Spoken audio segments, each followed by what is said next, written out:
जो रूट सचिन के कई रिकॉर्ड के पीछे हाथ धो के पड़ गए हैं। पाकिस्तान के खिलाफ पहले टेस्ट की पहली पारी में जो रूट ने 66 रन बनाए और इसके साथ ही टेस्ट क्रिकेट में वो उनके 68 अर्धशतक पूरे हो गए। सचिन ने 200 टेस्ट मैचों में 68 अर्धशतक लगाए थे, जबकि जो रूट ने सिर्फ 167 टेस्ट मैच में ही ये आंकड़े की बराबरी कर ली। लेकिन कहानी यही खत्म नहीं होती। असली निशाना तो सचिन के उन 3 महा रिकॉर्ड्स पर है जिनके बेहद करीब जो रूट लगातार पहुंचते जा रही है। सबसे पहला और सबसे बड़ा रिकॉर्ड है टेस्ट क्रिकेट में सबसे ज्यादा रन का।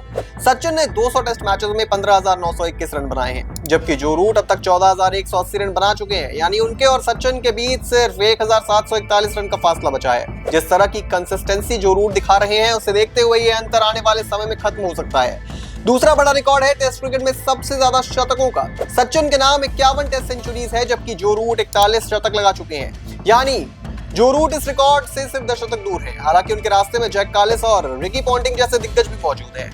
और तीसरा रिकॉर्ड है सबसे ज्यादा टेस्ट मैच खेलने का। सचिन ने अपने महान करियर में पूरे 200 टेस्ट मैचेस खेले हैं, जो आज भी एक हिस्टोरिक बेंचमार्क है। जो रूट 167 टेस्ट मैचेस खेल चुके हैं और अगर उन्होंने सचिन की तरह 200 टेस्ट पूरे कर लिए तो उनके पास सबसे ज्यादा टेस्ट रन का रिकॉर्ड अपने नाम करने का बेहद मजबूत मौका होगा।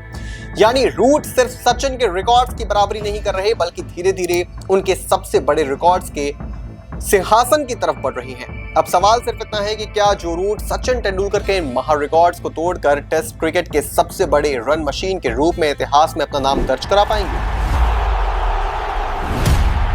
मुंबई इंडियंस ने हार्दिक पांड्या पर कर दिया एक मिस्टीरियस ट्वीट।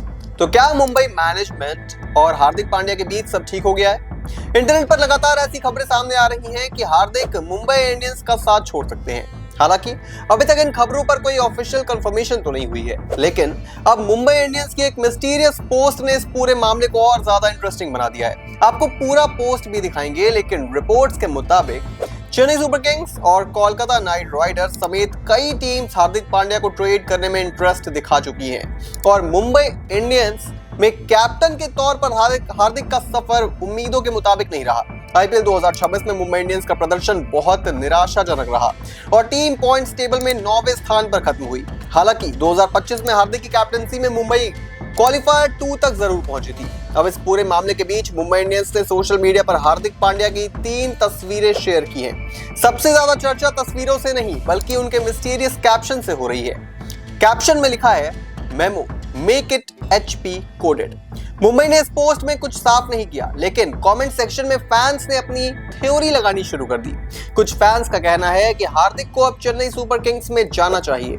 वहीं कुछ लोगों ने तस्वीर में उनके हाथ में नजर आ रही चीज को देखकर दावा किया कि शायद हार्दिक कोलकाता नाइट राइडर्स के वॉरियर बनने वाले हैं। दूसरी तरफ कुछ फैंस ऐसे भी हैं जो हार्दिक को मुंबई इंडियंस में ही देखना चाहते हैं। यानी एक तरफ ट्रेड की रूमर्स है, दूसरी तरफ MI की मिस्ट्री पोस्ट और तीसरी तरफ फैंस की अलग अलग थ्योरी। लेकिन असली कहानी क्या है, इसका जवाब अभी किसी के पास भी नहीं है। अगर हार्दिक की परफॉर्मेंस की बात करें तो आईपीएल 2026 में उनका बल्ला सिर्फ 206 रन तक पहुंच पाया, जबकि गेंदबाजी में उन्हें सिर्फ 4 विकेट मिले। अब सवाल सिर्फ इतना है, क्या हार्दिक पांड्या एक बार फिर आईपीएल में नई जर्सी पहनने वाले हैं? क्या चेन्नई सुपर किंग्स या कोलकाता नाइट राइडर उनके अगले डेस्टिनेशन बन सकते हैं, या फिर मुंबई इंडियंस की ये मिस्ट्री पोस्ट सिर्फ एक बड़ा सोशल मीडिया सस्पेंस है? फिलहाल जवाब सिर्फ MI और हार्दिक के पास है। जो रूट विराट कोहली के साथ एक स्पेशल क्लब में शामिल होने से सिर्फ 1 रन से चूक गए। चलो पूरी बात बताता हूं। लीड्स टेस्ट में पाकिस्तान के खिलाफ इंग्लैंड ने ऐसा शिकंजा कसा है कि मैच पर उसकी पकड़ लगातार मजबूत होती जा रही है। 2 दिन का खेल खत्म होने तक पाकिस्तान की पहली पारी सिर्फ 171 रन पर सिमट गई, जबकि इंग्लैंड ने 8 विकेट खोकर 367 रन का विशाल स्कोर खड़ा कर दिया। इंग्लैंड को इस मजबूत पोजीशन तक पहुंचाने में कप्तान जो रूट का एक बड़ा हाथ रहा है।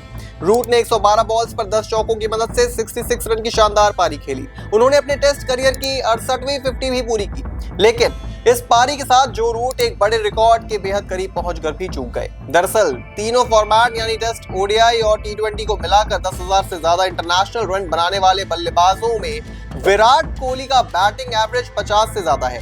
विराट इस खास क्लब में इकलौते बल्लेबाज हैं जिनका एवरेज 50 के पार है, जो रूट को इस लेजेंडरी क्लब में शामिल होने के लिए पहली पारी में 67 रन बनाने थे, लेकिन वो 66 रन पर ही आउट हो गए। यानी सिर्फ एक रन ने विराट कोहली के साथ इस खास क्लब में बराबरी करने का जो रूट का मौका छीन लिया। इस पारी के बाद ओवरऑल इंटरनेशनल बैटिंग एवरेज 49.99 हो गया, यानी 50 के आंकड़े से महज वो 0.01% से रह गए। जो रूट विराट कोहली के साथ स्पेशल क्लब में शामिल होने से जरूर चूक गए, मगर उन्होंने सचिन के रिकॉर्ड की बराबरी कर ली। जो रूट क्रिकेट में सबसे ज्यादा अर्धशतक लगाने वाले सचिन तेंदुलकर के विश्व रिकॉर्ड की बराबरी कर चुके हैं, उन्होंने भी 6850 लगा दी है। 10,000 से ज्यादा इंटरनेशनल रन बनाने वाले बल्लेबाजों में बैटिंग एवरेज के मामले में विराट कोहली 52.71 के एवरेज के साथ सबसे आगे हैं। उनके बाद जो root 49.99, Jack Kallis 49.10, Michael Hussey 49.00, Viv Richards 48.75, Sachin Tendulkar 48.52, Kane Williamson 48.12, AB de Villiers 48.11 और स्टीव स्मिथ 47.77 के एवरेज के साथ मौजूद हैं। लेकिन रूट की पारी से पहले इंग्लैंड के लिए हालात इतने आसान नहीं थे। दूसरे दिन के पहले घंटे में पाकिस्तान के गेंदबाजों को पिच से अच्छी मूवमेंट मिल रही थी। बारिश के कारण पहले 1.5 सेशन का खेल भी प्रभावित हुआ और जब मुकाबला दोबारा शुरू हुआ तो आसमान में घने बादल छाए हुए थे। आर्टिफिशियल लाइट्स के बीच पाकिस्तानी गेंदबाजों ने सही एरिया में गेंद डालकर इंग्लिश बल्लेबाजों को परेशान किया। हालांकि पाकिस्तान के गेंदबाज अपनी लाइन और लेंथ को ज्यादा देर तक मेंटेन नहीं कर सके।